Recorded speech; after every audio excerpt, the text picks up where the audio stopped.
New Dawn. It's time for us to get on with the newspaper review. Remember, our social media lines are up and running at K24 on X as well as at K24 both on Facebook and on Instagram.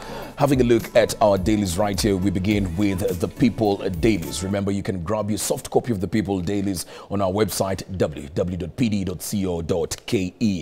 Let's just have a front look at the People Daily right there. Defiant Masengeli leads officers to field despite court orders. The story is on page 7. Just beneath that, we have why Raila settled on Nyong'o to lead Orange Movement. And of course, the big topic of the day right there, airports grounded. Secret contract, thousands of passengers stranded. Others cancel international and domestic flights after aviation workers down their tools. And we look at the period as has been stipulated, 30 years for the lease period for the Kenya Adani contract to the takeover of the JKA, as well as the amount of money that is supposed to be pumped into that project. We're talking of money in the tunes of 238 billion. That is the money Adani plans to pump into that project. And just wrapping up the headlines on the People Daily on the front page, we can see how NHIF officials colluded to steal 21 billion Kenyan shillings in terms of claims. As we move on to other newspapers, we have the Standard right here, and it says, all right, we have the Standard which says paralysis as Adani was cut Kenya off. Basically the same story making headlines across other dailies on issues pertaining to the JKA takeover. We have another story right there similar to what we saw in the People Daily. Nyong'o steps into Raila's big shoes. This has been put out by the party saying Raila Odinga needs to focus on his campaigns for the AUC chairmanship, and the person they saw fit to run party matters was Anyang' Nyong'o, the Kisumu governor. And also other stories that are making headlines in the Standard. We look at the lecturers who vow to cripple universities in the event that their demands are not looked into. This comes in the wake of numerous strikes that have been ongoing in the country, as well as the issues pertaining to the U.S. elections. Harris rattles Trump, looking at that presidential debate they had about 1 or 2 days ago. Let's move to the Daily Nation. Looking at the Daily Nation right there, basically the same right thing. Chaos at airport still on issues pertaining to Adani. Varsity lecturers issue strike notice in pay dispute. This comes in the wake of other strikes that have been going on, just as coming from a potential strike by NAT and Kupet. We also have a look at Ruto orders audit of safety compliance in all schools. We witnessed a very shocking ordeal as a nation just last Thursday when a number of students, 21 to be precise, lost their lives in that Endarasha Hillside Academy fire ordeal. Also, we're looking at how the thief with US wife landed Dida in prison. If you're not new to politics in our country, Dida was once, I presume, a presidential candidate or hopeful in our country right here, but details emerging right there is that he's been detained in the United States. And of course, that story on page 3 of the Daily Nation giving us details of what pertains to that.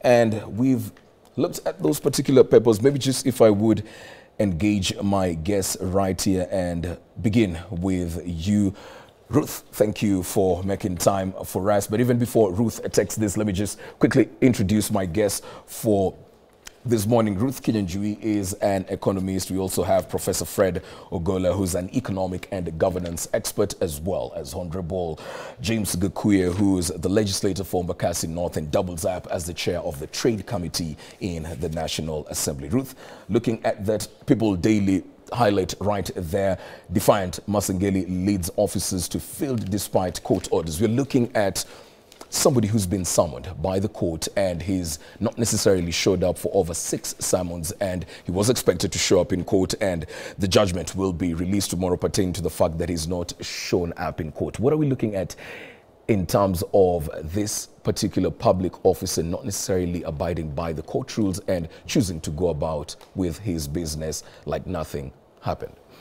I think one of the things we've seen the last couple of years is the whole issue of not abiding to the Constitution.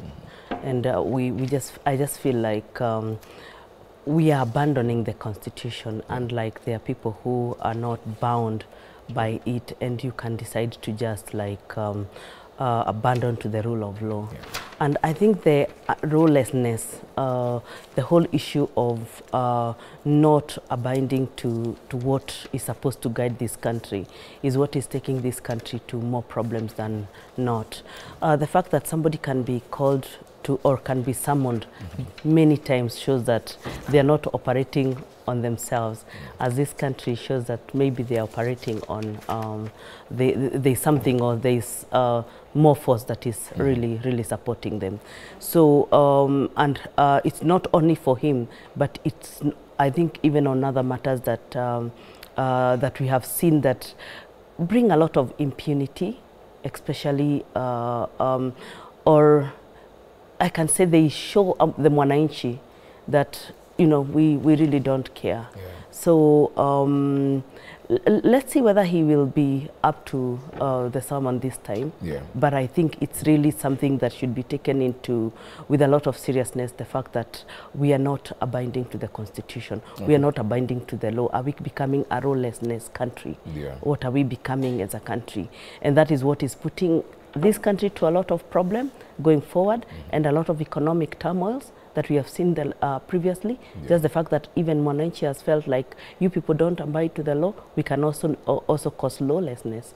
And maybe that's why we've even seen the mandamano, what we saw yesterday at the airport, the fact that people feel like there is no rule of law. So there comes to lawlessness. Okay. Well, Prof, we're looking at acting Inspector General not necessarily abiding to this summons. Are we looking at a matter of priority, and this not necessarily being a priority, he has other important things to attend to, or we're looking at a matter where we have an acting Inspector General who came in and probably does not necessarily want to answer to issues that he wasn't necessarily involved with at first hand?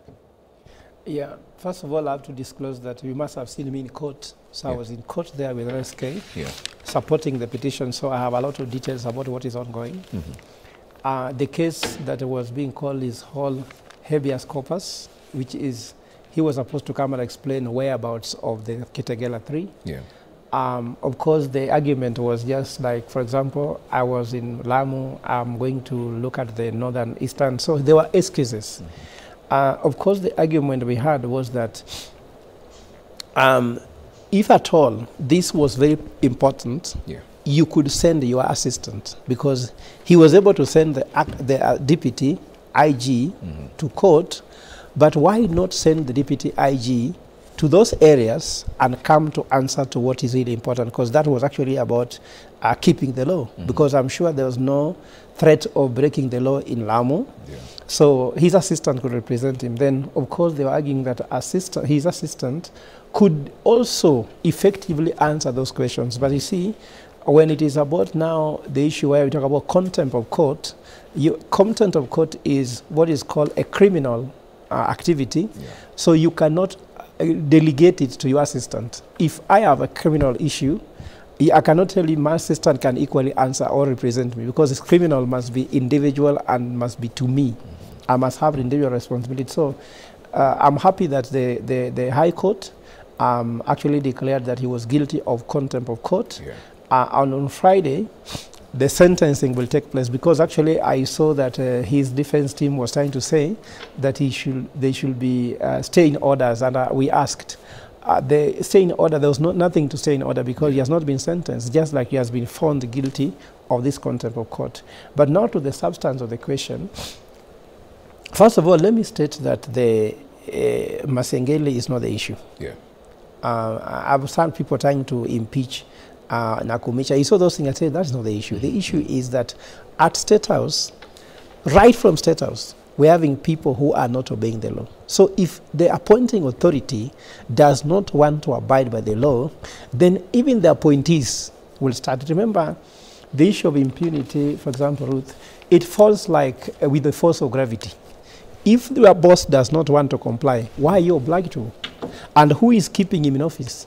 If at all the appointing authority has then identified that he was appointed and is not abiding by the law, the president needs to speak about it. He could tell him, leave office, because he swore with the Bible and he swore with the Constitution. Why does he not want it? You know, I'm a Catholic and a staunch Christian. We believe that follow me as I follow Christ. So if your boss is not following the route to Christ and is following another route, and you decide to follow him as he goes to hell, so all people will go to hell. Remember, police service is about maintaining law and order. That's the main thing of the police. So, Prof, and if they want, sorry? Yeah, do you believe the issue right here? Of course, you've not said it's about Masengeli, and you've said his boss. It starts from his boss, which is the president, and he should be able to tell him, step aside and do A, B, and C. But we have an acting inspector general, meaning we had somebody there in that position just previously. So if you're looking at this issue, then it has nothing to do with these personalities. There has to be a deeply rooted concern within the NPS for us to be talking about this issue. Yeah, fortunately, there is no public office that is vacant. Yeah. And the office of, before the matter of contempt of court came in, it was the office of Inspector General, not the Inspector General. Yeah. But now when the whole of the office misbehaves, then the lie stands into the Inspector General as a person. So according to me, even if that issue was done by another person, you come to explain as per the requirement of the office. But I can say the Kitagala 3, I was with Bobby, I was with Bobby Njagi that day. We were in the same meeting with him. When he left, actually, I was trying to pay for parking, as he was also trying to pay for parking. And we left and said, my brother, be safe. Immediately he is arrested. This was during the reign of Masengeli as acting Inspector General. So it was not during the time we are talking about the issue of Kome. So he could actually answer. Then, of course, he was not supposed to answer as per his knowledge. The state has got instruments, the state has got intelligence that could actually be used to be able to get this information and actually pass the information required. Because these statements, even if the president is reading a statement about a ministry, they have to come from a ministry. There's a government has the way it operates. So according to me, let us not put a lot of pressure on Masengeli, like the way I see it. Let us ask the president, because he is the one whom we elected. We didn't elect Masengeli. He appointed him. Should the government of Kenya Kwanza continue allowing these defiances and lawlessness? Because, as I said, if at all we do not want, the people who should uphold law and order are not doing so, what if all of us decide not to obey law and order? We shall not have a country. So our bosses should be leading by example, the so-called exemplary leadership. And I'm repeating by saying this, Alan. This country should not be run by guesswork. The country cannot be run by anybody's ways of thinking, because the fathers of this country gave us a constitution, laws of Kenya, and policies. That is a manual. A manual is a detail. For example, this phone has a manual. How this phone should be used depends on that manual. Those three manuals are governance manual on how everything should be run. Let us not run a country based on your own ego, based on your bravado, or even just based on your opinion. This country cannot be run with people's opinion. Let us follow the governance manual, which are three. Well, let me come to you, Mheshimiwa. Of course, also making headlines right there was the issue on NHIF, which has just come out that we've lost 21 billion in just under 12 months with regards to settling non-existent debts. The president said, by extension, the Ministry of Health, that part of tackling this issue is what they're working on right now with introducing SHIF and looking at us transitioning into this new mechanism or program that the government is looking at rolling out. Do we actually look at dealing with these issues of this misappropriation of funds? Do you believe us rolling and moving into this new program of SHIF will actually sit with that we don't lose this tune of figures? Allow me to salute the viewers, and especially those who hail us from my constituency, which is Embakasi North. Coming to that concerned, I would say that what will heal this country is changing of behavior. Because no matter how you craft different laws, different policies every other day, making amendment in different ways and fashions, the implementers are the people who has the problem. Yeah. You realize that institutions works because of one, people has to have ethics that they have moral to serve. And when that particular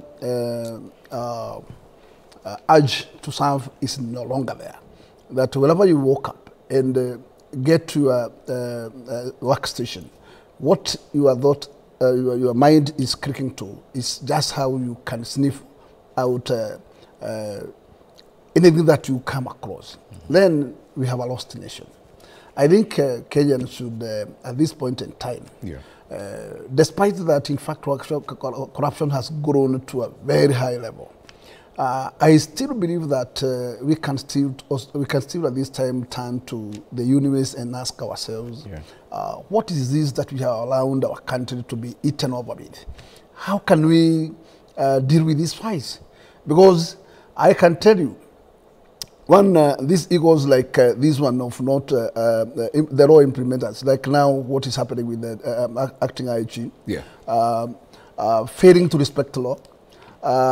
Then the biggest question is, whom was these laws have been crafted to? Whom are they crafted to serve to? If there is a level of untouchables, then who are these untouchables? Do you want to say that actually we have two clusters of people in this Kenya nation? And if that's the case, then who belongs to under the roof of the Constitution and who does not belong to? And if there is that kind of discrimination of the law, then we still have a nation. That is what we must ask ourselves. In terms of the services, and especially in this element of NHIF, I would say, no matter how government is willing to bring new measures and mechanisms, if our people are not going to change their attitude, we are still going to get in the same trap. Because the people who will be implementing the same are the same people who has been diverting this money to different accounts.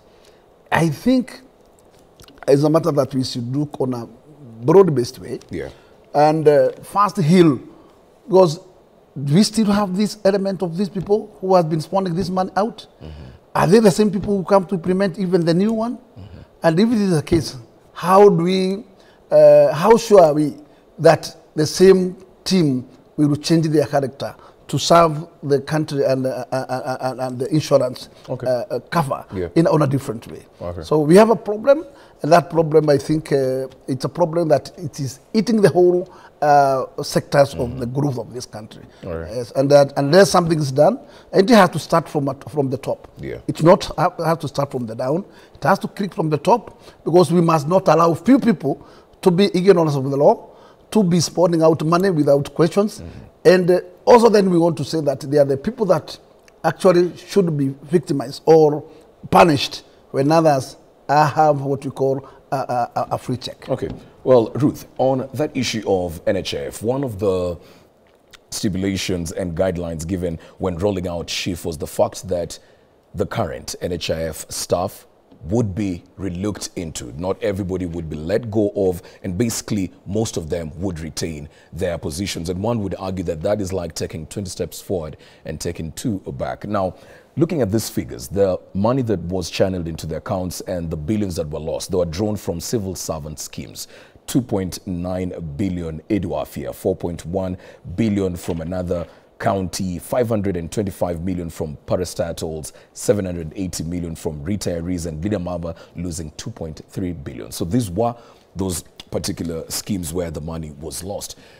There has also been a bigger question of why not fix NHIF instead of rolling out a new program. Now, when you're looking at this money being lost in this tune, which way do you think is the best way to handle this? Do we move on with SHIF and implement whatever has been rolled out, or we just need to be intentional about fixing the loopholes that exist in NHIF? Thank you so much. First, I want to give a background. We know that NHIF previously has assisted many people countrywide, that we are cognizant of what NHIF actually has done. The rollout of SHIF is just to come and make it a better system that can be able to even reach even more. Because for sure, NHIF has really helped, and I've seen that going to the deepest of counties, in terms of helping, especially people with those difficult or those difficult problems. That is one thing. That is one thing that we can give the benefit of doubt. When we come to the seeing the kind of billions that have been chiffoned, one of the things that I can tell you, if they're empowered institutions in this country are parastatals, especially income-earning parastatals, because they are self-sustaining, sustainable, and they can be able to take care of themselves. Since the beginning of NHIF, actually, when there's a time that it was revamped, like I think 10 years ago, around more than 10 years ago, I think during President Kibaki's time, we saw a lot of institutions coming, actually small hospitals that were being said to be cartels that are supposed to be providing services on their behalf. And we know all that was crafting. There were a lot of resolves that were done at some point, especially when it came to inspections of the hospitals that met the requirement to be service providers for NHIF. But it has actually been one of the point of weaknesses in terms of who should be the person, or now especially after devolution, because now hospitals went to the counties. And one of the biggest problem, and actually if you look at the history of NHIF, we've seen senior managers on several occasions going because of the same problem. Is it a problem that cannot be fixed? No, it's a problem that can be fixed, because from a system perspective, from a policy perspective, everything had been put in place for who is to be paid what and where and why and when. However, the circumvention, the normal circumvention of things that were paid that were not supposed to be paid, or things cannot be explained. And anything that cannot be explained, and I can tell you for sure as we sit here, anything that cannot be explained is corruption. Have the previous cases been explained when it comes to NHIF, even with the top leadership? Those have not been explained even to date. As much as the officers, the senior officers have been let go, that has not been explained, because the money that was paid was still wrong. It comes now back to the corporate governance in terms of even the board that is supposed to govern, or the people that are elected, or the people that are appointed to be able to oversee some of these very strategic key initiatives in Kenya. From a corporate perspective, if such huge amount of money are being lost on their watch, then what can we be able, because directors are the ones that are mandated with the governance of such huge public resources, then what are we saying? In the midst of even the whole issue of moving to the new social plan, I know they have said it was a good thing actually to say that we will not let our employees go, but we are going to roll over, and that is expected because of the level of experience, and also the fact that they will not be reinventing the wheel, and the fact that this thing is helping everyone countrywide. That is a good thing. However, can the contentious previous issues be explained? You know, one of the things that we are coming as a country, and the reason why we are not moving forward, and maybe that's why we were even having what we saw yesterday in KAA, is because things cannot be explained. Anything that cannot be reconciled or explained, everyone, it is perceived as corruption. And can we be able to continue perceiving this country as corruption? Maybe they have a word for what the 21 billion is supposed to be. But if we cannot be able to explain even from this table, or it is already in the papers as an issue, then what does that show? That can there be a change even from a director's perspective? Can there be a change even from top leadership? And I know they recently recruited somebody, the current CEO. I know he's from a private sector perspective, I know he's a strong person, and I hope he's going to steer and bring some of these problems to a close. Well, we'd love to take a short break right here on New Dawn. That was a session for the newspaper review. When we get back, we continue with the discussions. Top of that discussion being issues pertaining to the Adani takeover at the JKIA. Stick around for that.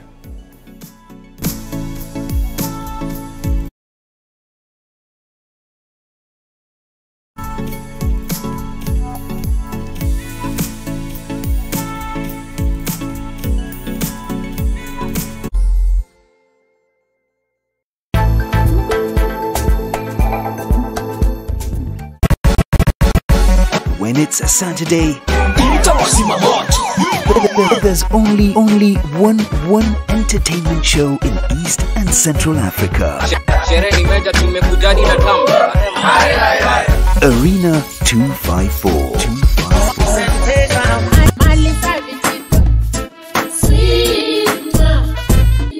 Join Aisha Wanjiko and Tony Mwirigi for all the artistic interviews fused with amazing entertainment conversations and sizzling hot live DJ mixes.